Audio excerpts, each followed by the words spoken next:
All right, y'all. Welcome to All Politics of Local America's number one political hip hop radio talk show. Y'all know if it's Friday, y'all know it's time for All Politics of Local America's number one political hip hop radio talk show. So listen, man, we have an exciting show tonight. I mean, I saw Todd already chiming in and saying he was glad that Professor Pritchett was going to be back on the show tonight.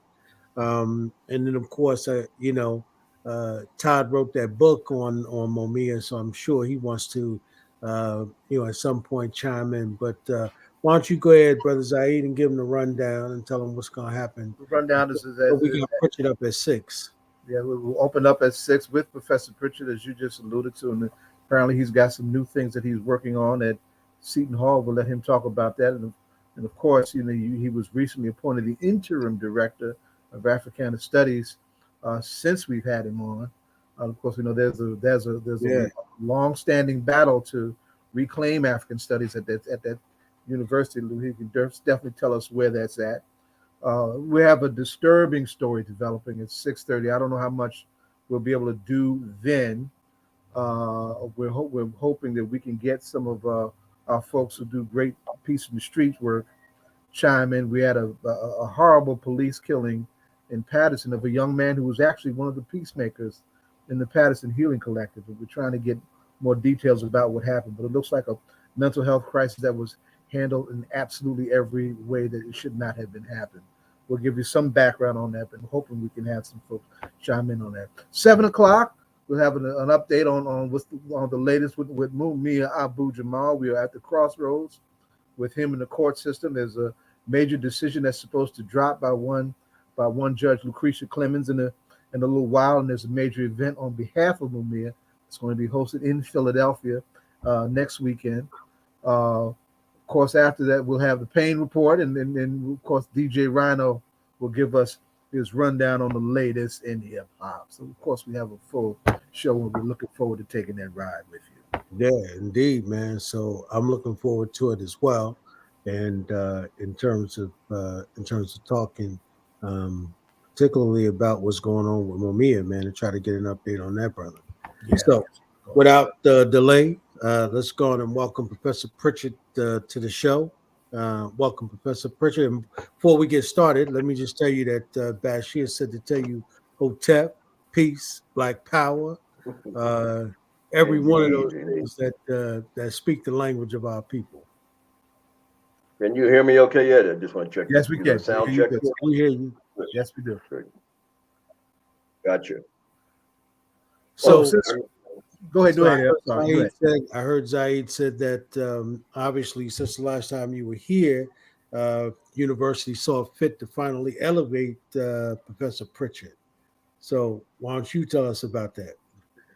Well, no, I think anyway, the university either has confidence in me, which actually mirrors the confidence that I think the whole Black community has had, and I would hope in myself over the decades. But the coincidence of this elevation in that sense is that it mimics history in another way.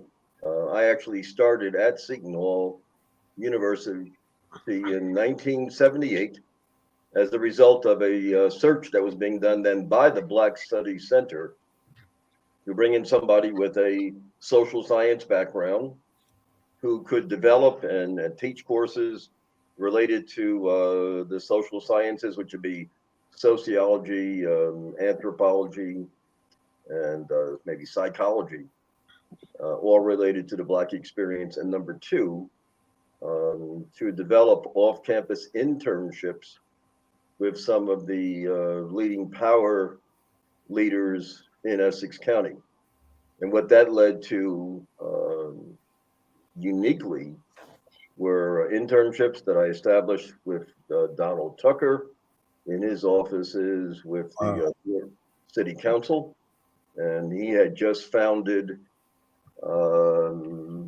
what would be NBC Leo, the National Black Caucus of all locally elected officials in the nation. Before that, yes, that was before Big. Yes, indeed. So we're talking about people on boards of education, on county offices, city council people, and that was NBC Leo. And I might add, for those who may not understand the historical significance of that, we have to think about the long struggle of our people in this nation for hundreds of years. Then we get the Great Emancipation, and then eventually we'll say the right to vote. So in that context, when you look at the period between like 1900 as we enter into the 20th century and the fight for the right to vote, we realized, I guess, with even King's assassination, that there was a great need for us all to become civically engaged and to be involved in politics on all levels, much like the inspiration of this show and its title. Yes, sir. All politics are local. Yes, sir. Yep. And NBC Leo was the, if you would, the organizational mechanism that Donald Tucker conceived of to pull together all of those entities throughout the United States. And I set up with his, matter of fact, he asked me, he said, how in the world can, he said, how in the world can we even involve a student? He said, because this is a fledgling, kind of an organization. And I said, no. I said, if we're going to prepare the next generation of leaders, they've got to be at your footsteps, so to speak. And I just said, I'll make sure that I can guide and supervise the students who will work under your tutelage. And I said, we'll make this happen. And as a matter of fact, I'm going to show you how basic and simple this was when we translate that into the context of the late 70s. For example, in those days, we didn't have smartphones, we didn't have computers. Tell it. So that this task, in a sense, in the mechanism of it, it was simply a matter of me having students to walk around with pad and pencil and everything that Don Tucker did, just to write it down. And I asked Don, I said, I'm assuming you may not have an operations manual for what you may do. And he said, yeah, the operations manual is right here. So I said, good, we're going to transfer it from here onto paper. And whatever you dictate to my students, they're going to be writing this down. Right. And I said, so that, then as you have other needs, you just articulate them to our students. And that's how that whole thing unfolded. So I'm going to add, as I was brought into the Black Studies program in 1978, Black Studies at Seton Hall was one of the, I'll say, among the pioneering programs in terms of everything it did. It was really, it would have been among the, I'd say, the top shelf offerings in the nation.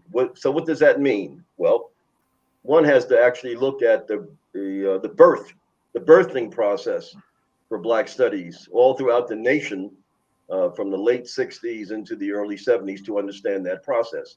And there's absolutely no way in the world we can conclude that it was university administrative structure and its goodwill that brought this into contention. It was the struggle and the resistance of students on these campuses to having such perhaps Eurocentric education laid at their feet, when most of us knew very little. I entered college, for example, coming out of Atlantic City, New Jersey, where I grew up, went to Delaware State, which wasn't historically Black yet. All those schools were just the schools for Negroes at that period. Right. And we knew that the majority of the civil rights activity was occurring further south. As a matter of fact, most of us who had been, we never knew we were poor until you get into situations in which I could say the only vacations we ever took as kids, we would go down south to our parents' homes. That was an exotic vacation. Right. But I say that because most of us were probably thinking of a place like Delaware is in the north. And we had been on campus a week and realized when we walked into town, we wanted to see the town of Dover because it was the state capital. We wanted to see it. And so it got to be around 11:30ish. And we're walking down the main street and we said, let's walk into Woolworths. And, the trip had been very pleasant up to that point. We're just doing a walking tour of Dover, Delaware. And the secretary, who was a very polite secretary, she wasn't hostile at all. She said, well, you do know when I serve you, you have to take this food and eat it outside. And we thought she was joking, but she wasn't smiling. But anyway, so all the students I'm walking around with, we're from, like, those students were from New Jersey, Pennsylvania, New York, Boston, Connecticut. We were all the outsiders. And we go back to campus and start to complain to other students. And they said, no, that's the way it is here in Delaware and in Maryland and Virginia. And we said, well, now's the time. Look at Dr. King and the Student Nonviolent Coordinating Committee. They're making things happen. We can't be sitting here watching it as spectators. Right. We got to be participators. That's right. And so within a few weeks of that,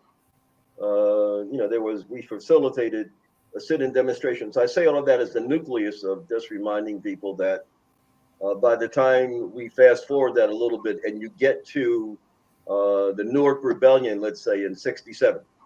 So I heard this story exactly from those students who were attending Seton Hall at the time.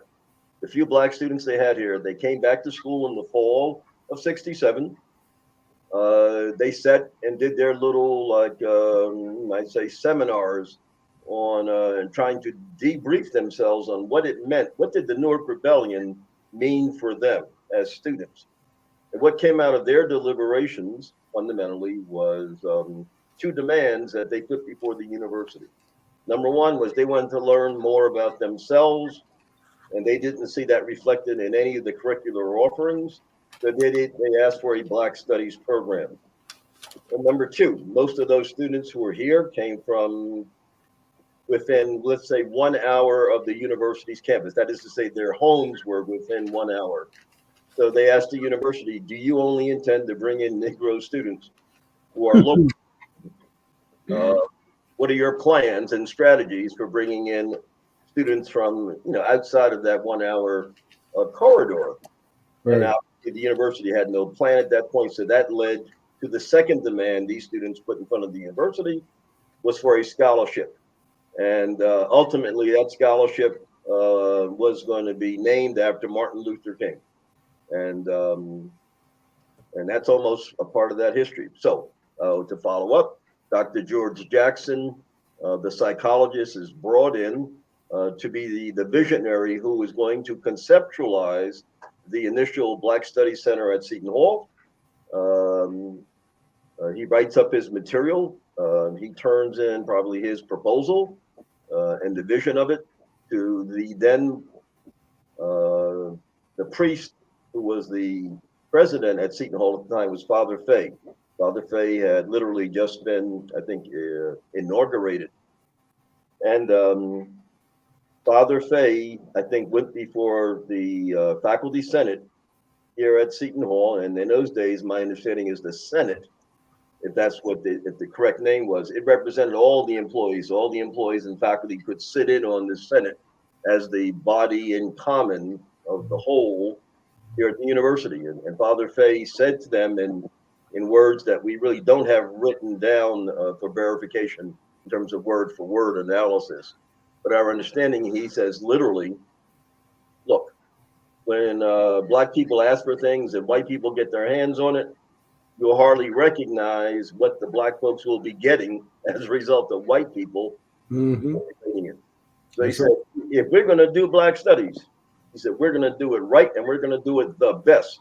We are not going to manipulate it and give them some little Mickey Mouse product.